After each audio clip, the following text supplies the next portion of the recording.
Уильяму Дрейку было всего 16 лет, когда он пережил одно из самых ужасающих событий в своей жизни.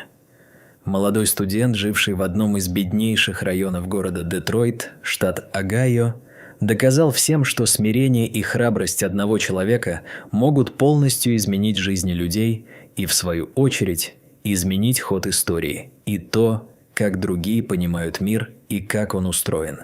Молодой Уильям Дрейк жил скромной и тихой жизнью со своей матерью в маленьком домике на окраине Детройта. Уилл всегда остро осознавал финансовые проблемы своей семьи и те ограничения, которые это накладывало на него в жизни. Без отца или близких родственников, на которых можно было бы положиться, ему и его матери Лауре пришлось столкнуться с чрезвычайно жестокой реальностью, особенно для тех, чей цвет кожи отличается от остальных, что вынуждало их жить в несправедливой изоляции и страхе перед властями. Тем не менее, тот факт, что у мальчика было мало денег и ограниченные жизненные ресурсы, никогда не определял ни образ жизни, ни его желание жить и помогать другим, насколько это было в его силах. Для своих соседей и друзей Уилл был своего рода ангелом-хранителем, к которому они всегда могли обратиться, когда у них возникали проблемы или требовалась помощь в решении простых повседневных задач. Они ходили по магазинам, выгуливали собак, покупали лекарства и даже подстригали газоны и следили за тем, чтобы их сад не испортился. Это были лишь некоторые из многих вещей, которые Уилл делал для своих соседей, не прося ничего взамен. Все любили его, и он был глубоко благодарен за то, что жил в окружении такого сплоченного и поддерживающего сообщества. Но чего подросток и представить себе не мог, так это того, как судьба восстановит его дружеские отношения с соседями, полностью изменив его жизнь за считанные часы. Как и каждый день, Уилл встал в 7 часов утра, чтобы отправиться в школу. Это был его последний год обучения, и он делал все возможное, чтобы улучшить свои результаты и получить шанс претендовать на государственную стипендию. Это будет нелегко, и он знал, что если у него не получится, у него не будет другого выбора, кроме как забыть о своей мечте стать студентом колледжа и заняться карьерой, которая поможет ему и его матери выбраться из нищеты и жить более спокойной жизнью. Но Уилл собирался бороться до конца, даже если в итоге все пойдет не так, как он планировал.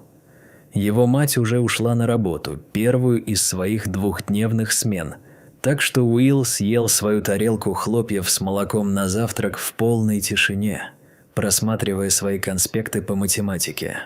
Уилл любил цифры и науку. Он 3 года подряд выигрывал школьный научный конкурс, и его учителя не уставали хвалить его и говорить, что он должен продолжать усердно работать каждый день, потому что его ждет блестящая карьера ученого. «У тебя блестящий ум, Уильям. Я никогда не встречал такого целеустремленного и умного студента, как ты. Не сдавайся. Скоро все ваши усилия будут вознаграждены, я уверен». Так всегда говорил его учитель естествознания мистер Шарп, который уже успел заявить, что является его самым большим поклонником и хорошим другом Уильяма. Любой другой ученик на его месте чувствовал бы себя уверенно и непринужденно, зная, что ему доверяют все его учителя и что у него отличная успеваемость. Но Уильям был не таким, как остальные мальчики его возраста. Он никогда не расслаблялся и ничего не принимал как должное, потому что если жизнь и бедность и научили его чему-то, так это тому, что многое может случиться и изменить твою жизнь в одно мгновение. Вот почему каждый день он старался изо всех сил, чтобы получать хорошие оценки и улучшать свою успеваемость. В тот же день, после занятий и незадолго до начала их обучения в старшей школе, в дискуссионном клубе Центр публично объявлял получателей стипендий в этом году. Это был важный день для всех. Возможно, самый важный для такого человека, как Уильям. Но он не прилагал никаких усилий, чтобы вести себя нормально и выбросить негативные мысли из головы, пока не пришло время узнать имена счастливчиков. И ко всеобщему удивлению, Имени Уильяма Дрейка не было в списке привилегированных студентов, которые могли бы получить стипендию для обучения в одном из лучших университетов страны. Уилл был всего в одном месте от того, чтобы ее получить. Там была большая конкуренция, и он знал об этом, но не мог не огорчиться, узнав об этом. «В следующем году ты получишь стипендию, Уилл. Не расстраивайся, вам просто нужно набраться терпения», – сказал ему научный руководитель, пытаясь утешить его. Уилл поблагодарил своих преподавателей за солидарность и безропотно принял решение суда. После дискуссионного клуба, на котором он вел себя довольно тихо и отсутствовал, он решил пойти домой пешком и не оставаться на праздничный ужин в честь стипендиатов. Он был очень разочарован и не хотел притворяться счастливым. Такое поведение было на него не похоже, но даже у самых оптимистичных людей бывают плохие дни, и им нужно время, чтобы переварить плохие новости. Но Уилл не знал, что до конца этого дня ему придется столкнуться с гораздо более серьезным испытанием, чем отказ от получения стипендии. Испытанием, которое проверит его мужество и любовь к обществу, и исход которого навсегда изменит ход его судьбы.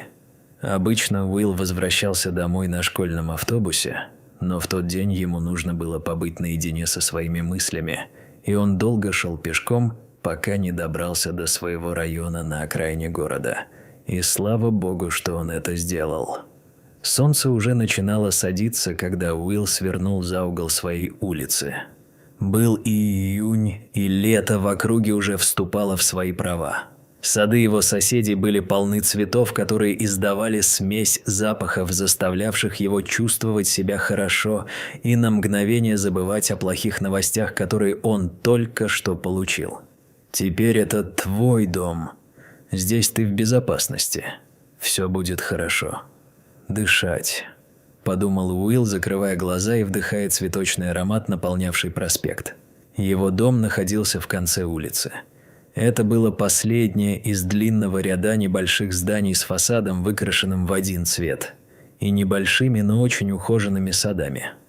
Уильям знал каждого из обитателей этих домов и испытывал глубокое чувство принадлежности к этому драгоценному соседскому сообществу, которое он практически считал своей семьей, прекрасной семьей, которой через несколько минут предстояло пережить трагическое событие, и частью которой Уильям станет. Дойдя до конца улицы, Уилл почувствовал новый запах, который заставил его инстинктивно обернуться. Он остановился посреди улицы и глубоко вдохнул, чтобы определить запах. Это был запах горящего дерева. Пожар? В это время года никто не разжигает камины. «Как такое возможно?» – недоумевал Уилл, глядя по обе стороны улицы. И тут он увидел это. Столб черного дыма поднимался в небо из-за одного из домов. Это был дом по соседству с его собственным, дом мистера Энтони Ласса, добросердечного старика, которого Уилл знал с детства и любил как родного дедушку. Первая мысль Уилла была о его матери и собственном доме. Огонь был всего в нескольких футах от нас, и ему было бы легко распространиться и поджечь другие дома. Но не было времени останавливаться и просчитывать риски и возможные направления распространения огня. Если у него был хоть какой-то шанс спасти дом и, что более важно, жизнь старика, если он все еще был внутри, он должен был действовать без промедления. С колотящимся сердцем и едва переводя дыхание, Уилл бросился бежать к дому. Добежав до конца улицы, он увидел, что огонь уже начал распространяться по дому и части сада. Остальные соседи уже покинули свои дома и с ужасом наблюдали, как огонь поглощает небольшой деревянный домик. «Мы должны вызвать экстренные службы. У вас осталось не так много времени», – крикнул один из соседей, доставая свой мобильный телефон. Но Уилл мог думать только об одном – о спасении жизни Энтони. С задней стороны дома, куда огонь еще не добрался, он увидел припаркованную машину старика, и это могло означать только одно. Мистеру Ласулту было 82 года, и у него были серьезные проблемы с передвижением, поэтому он всегда ездил на машине, даже если это была короткая поездка. Учитывая время суток и увидев его припаркованную машину, Уилл был уверен, что старик был внутри и, должно быть, попал в огненную ловушку. «Мы должны попасть в дом. Мистер Ласселд все еще внутри!» – крикнул Уилл. Сосед, который начал поливать из садового шланга, посмотрел на него с недоверием. «Ты же не собираешься войти туда, не так ли?» «Это самоубийство, Уилл. Пламя распространяется слишком быстро. Только пожарный может войти в дом». «Не рискуй, мальчик!» Он кричал на него, когда тот пытался потушить огонь, охвативший садовую ограду. «Кроме того, если вы еще этого не сделали, пожалуйста, подпишитесь на наш канал и нажмите на колокольчик, чтобы получать вдохновение от этих реальных историй каждый день». Итак, вернемся к истории. Я не думаю. У мистера Энтони есть время дождаться пожарных, они не успеют вовремя, чтобы спасти его, ответил Уилл в ужасе, глядя на пламя, которое стремительно разрасталось перед ними. Внезапно среди этого хаоса Уилл услышал звук, заставивший его вздрогнуть. Это был лай собаки Энтони. У старика была немецкая овчарка, которая никогда не оставляла его в покое. «Ты слышал? Это лай Тома. Это собака мистера Ласса!» – воскликнул он, подходя к дому. «Нет, Уилл, остановись!» – предупредил сосед. Но Уилл уже принял решение.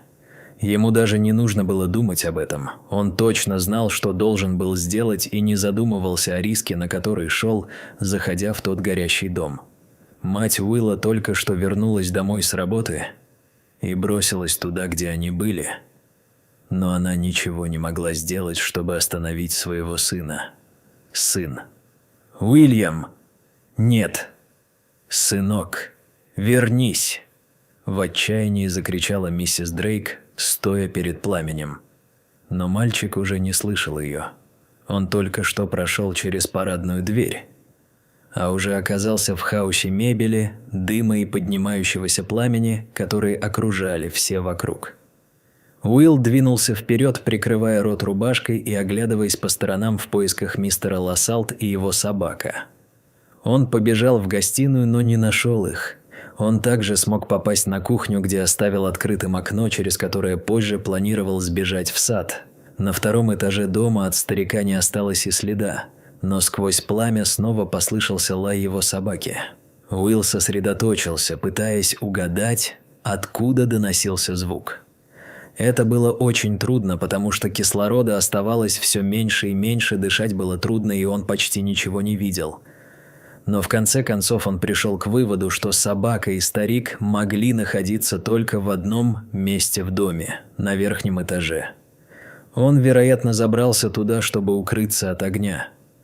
«У нас все еще есть шанс», – сказал себе Уилл, поднимаясь по деревянной лестнице, перепрыгивая через 2 ступеньки, чтобы как можно быстрее добраться до верхнего этажа. «Мистер Лассалд, ты здесь?» «Я Уилл, твой сосед. Я пришел, чтобы помочь тебе выбраться отсюда», – кричал Уилл посреди коридора, полного черного дыма, который мешал ему что-либо видеть. Никто не ответил. Он также не слышал лая собаки. Не опоздал ли он? Сколько еще он сможет оставаться в доме, не рискуя своей жизнью? Воздух становился все плотнее, и Уилл чувствовал, как с каждым вдохом его легкие горят. Но он не мог сдаться. Пока нет. Мистер Энтони был там, беспомощный, в огне. Он не мог себе представить, что ему пришлось пережить. Он прошел еще несколько метров, продолжая кричать изо всех сил в поисках старика. Но он по-прежнему не получил никакого ответа, который дал бы ему надежду найти его и вытащить оттуда живым. Он уже собирался сдаться и выбежать из кухонного окна, как вдруг услышал нечто, от чего у него кровь застыла в жилах. Это мистер Лассалд звал на помощь из коридора. Его голос был едва слышен среди пламени и шума, который издавало дерево, когда оно медленно прогибалось и крошилось. Но Уилл не сомневался в том, что услышал. Чувствуя, что голова все больше кружится и не переставая кашлять, Уилл сделал последнее усилие и добрался до конца коридора. Он толкнул локтем дверь, вернее то, что от нее осталось, и заглянул внутрь. Это был туалет, и в огне сгорело практически все. Уилл протянул руку к огню и откинул занавеску в сторону. Как он и думал, так оно и было. Старик свернулся калачиком на нескольких мокрых полотенцах рядом со своей собакой, которую он крепко обнимал, дрожа от страха. «Мистер Лассалт, это я, Уилл. Вы меня слышите? Я Уильям Дрейк, ваш сосед. Я пришел, чтобы забрать тебя отсюда», – закричал на него Уилл, отводя полотенце от его лица. «Уильям, это ты? О боже, спасибо тебе. Ты ангел», – со слезами на глазах сказал мистер Лассо. Старик посмотрел на него глазами, полными ужаса, и Уильям почувствовал, как у него разрывается сердце. Не колеблясь, он обнял старика и, схватив собаку за поводок, вывел их обоих на улицу. Это было нелегко, и Уильям получил несколько ожогов, пока спускался на кухню, но ему было все равно. Его первоочередной задачей было защитить бедного старика и спасти его жизнь и жизнь его собаки. «Том, беги! Прыгай!» Он указал псу на открытое кухонное окно. Псу было больно, и он был очень напуган, но послушался и вышел в сад. Там их уже ждали несколько соседей и продолжали поливать водой, чтобы потушить пожар. Пожарные также прибыли на место и начали поливать дом снаружи из бронспойтов, чтобы получить доступ внутрь. Уилл был на грани обморока, и необходимость нести старика на руках вымотала его, но у него еще оставалось немного сил, чтобы спасти их обоих. Сначала он поднял старика и посадил его на край окна, чтобы тот мог свесить ноги с другой стороны и с помощью соседа выйти в сад. Убедившись, что мужчина в безопасности, Уилл решил сделать то же самое. Как раз в тот момент, когда он собирался выпрыгнуть в окно, крыша обвалилась, и куски дерева упали прямо туда, где он стоял, заставив его отпрянуть в пламя. В этот момент Уилл почувствовал настоящий страх и впервые подумал, что у него ничего не получится и что он умрет, попав в ловушку огня. Но это длилось лишь мгновение, потому что его воля к жизни была слишком сильна, чтобы поддаться страху. Он встал, пошатываясь, подошел к окну и как мог вылез через него, перебрался на другую сторону и почувствовал себя в безопасности на мокром полу в саду, где его мать бросилась ему на помощь вместе с группой парамедиков и пожарных. Все, что Уилл мог слышать, это крики его матери, спрашивавшей, дышит ли еще ее сын. Затем все потемнело, и молодой человек погрузился в глубокий сон. Когда он проснулся 2 часа спустя, Уильям лежал на больничной каталке, а его мать спала рядом с ним в кресле. «Мама, что случилось? Где мистер Лассалт? И его собака?» – спросил Уилл, очень расстроенный. Врачи сказали им, что и пожилой мужчина, и его собака были в порядке, и что вмешательство Уилла имело решающее значение для спасения их жизней, так как пожарные не прибыли бы вовремя. В результате пожара сгорел весь дом и часть сада, но самое главное, что обошлось без серьезных травм и пострадавших. Мистер Лассалт сейчас отдыхает и находится вне опасности. Ты был очень храбрым, мой мальчик. Если бы вы не пришли за ним, он, вероятно, не выжил бы. Пожар полностью вышел из-под контроля, и даже пожарные не осмеливались войти внутрь, пока не смогли взять его под контроль. «Этот человек навсегда останется в долгу перед вами», – сказал ему врач во время осмотра. Со своей стороны у Уилла были лишь поверхностные травмы и легкое опьянение из-за вдыхания дыма, поэтому на следующее утро он был выписан из больницы и вернулся домой отдохнуть. Но Уилла ждал большой сюрприз, когда он вернулся домой, потому что когда они с матерью вышли из машины, они увидели, что кто-то уже ждет их у двери. 2 мужчин, одетых в очень элегантные черные костюмы и с кожаными портфелями в руках, улыбнулись им, когда они вошли, и сообщили, что им нужно поделиться с ними некоторыми документами. «У нас есть для вас очень важные новости. Пожалуйста, позвольте нам проводить вас внутрь и спокойно поговорить об этом», – дружелюбно сказал один из мужчин в форме. «Я сделал что-то не так? Вы юристы? Я просто хотел спасти жизнь моего соседа». Уилл был очень напуган, когда увидел, как эти двое мужчин вошли в его дом. Двое мужчин рассмеялись над реакцией подростка и поспешили успокоить его.